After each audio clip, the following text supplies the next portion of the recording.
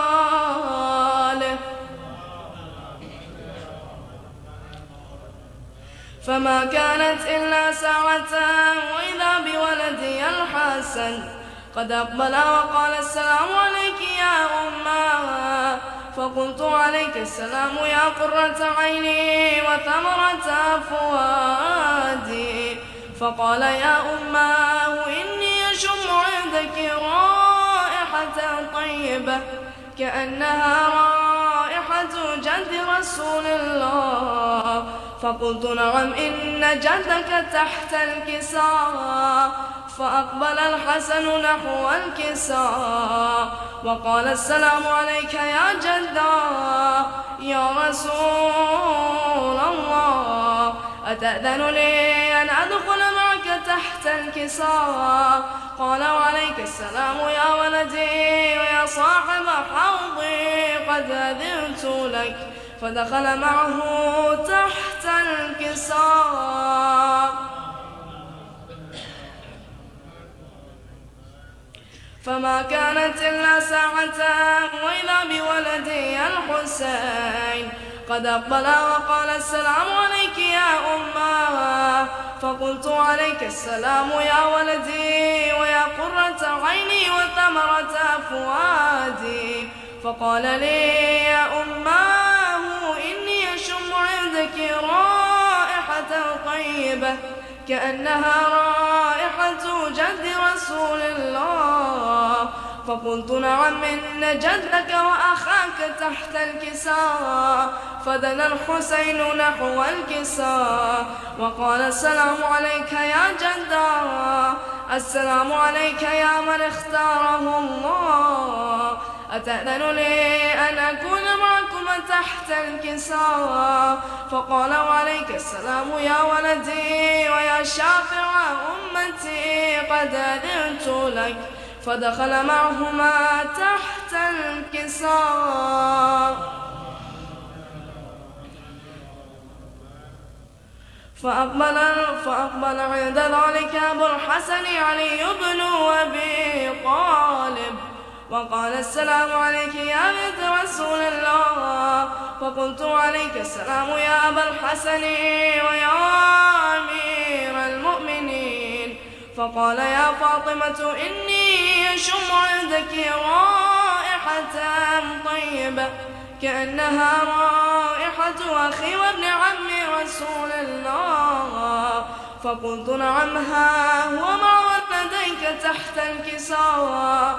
فأقبل علي نحو الكساء وقال السلام عليك يا رسول الله، أتأذن لي أن أكون معكم تحت الكساء؟ قال له عليك السلام يا أخي ويا وصي وخليفتي وصاحب لوائي، قد أذنت لك. فدخل علي تحت الكساء.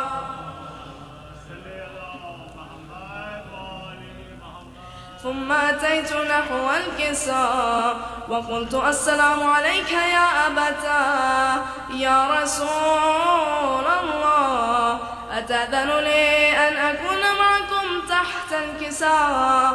قال وعليك السلام يا بنتي ويا بضعتي، قد أذنت لك.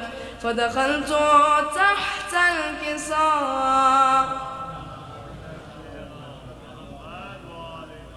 فلما اكتملنا جميعا تحت الكساء أخذ أبي رسول الله بطرفي الكساء وأومى بيده اليمنى إلى السماء وقال اللهم إن هؤلاء أهل بيتي وخاصتي وحامتي، لحمهم لحمي ودمهم دمي، يؤلمني ما يؤلمهم ويحزنني ما يحزنهم.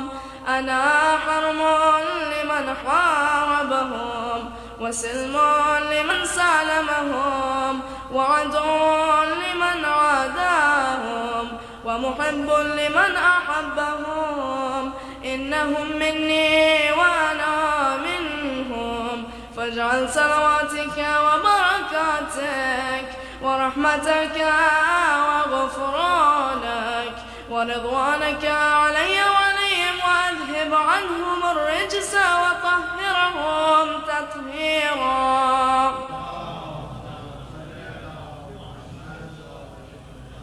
فقال الله عز وجل يا ملائكتي ويا سكان السماوات إني ما خلقت سماء مبنية ولا أرضا مدحية ولا قمرا منيرا ولا شمسا مضيئة ولا فلكا يدور ولا بحرا يجري ولا فلكا يسري إلا في محبة هؤلاء الخمسة الذين هم تحت الكساء. فقال الأمين جبرائيل يا ربي ومن تحت الكساء؟ فقال عز وجل هم أهل بيت النبوة ومعدن الرسالة هم فاطمة وأبوها وبعلها وبنوها.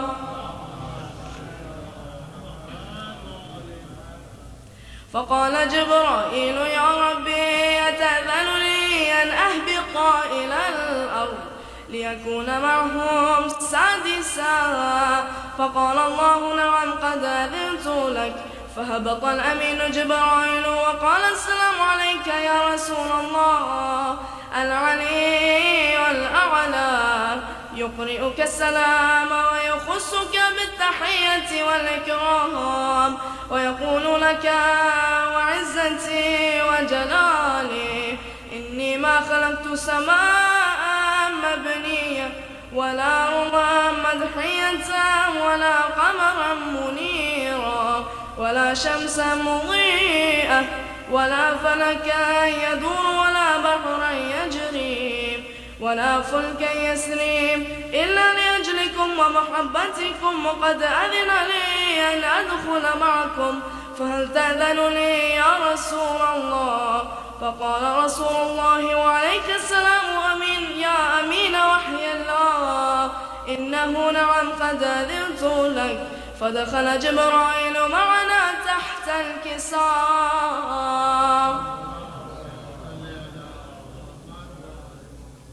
فقال لأبي إن الله قد أوحى إليكم يقول إنما يريد الله ليذهب عنكم الرجس أهل البيت ويطهركم تطهيرا.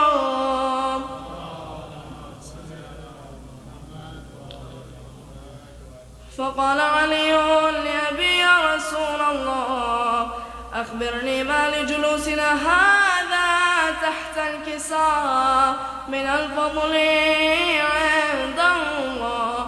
فقال النبي صلى الله عليه وآله والذي بعثني بالحق نبيا واصطفاني بالرسالة نجيا ما ذكر خبرنا هذا في محفل من محافل أهل الأرض وفيه جمع من شيعتنا ومحبينا إلا ونزلت عليهم الرحمة وحفت بهم الملائكة واستغفرت لهم من أن يتفرقوا. فقال علي عليه السلام إذا والله فزنا وفاز شيعتنا ورب الكعبة.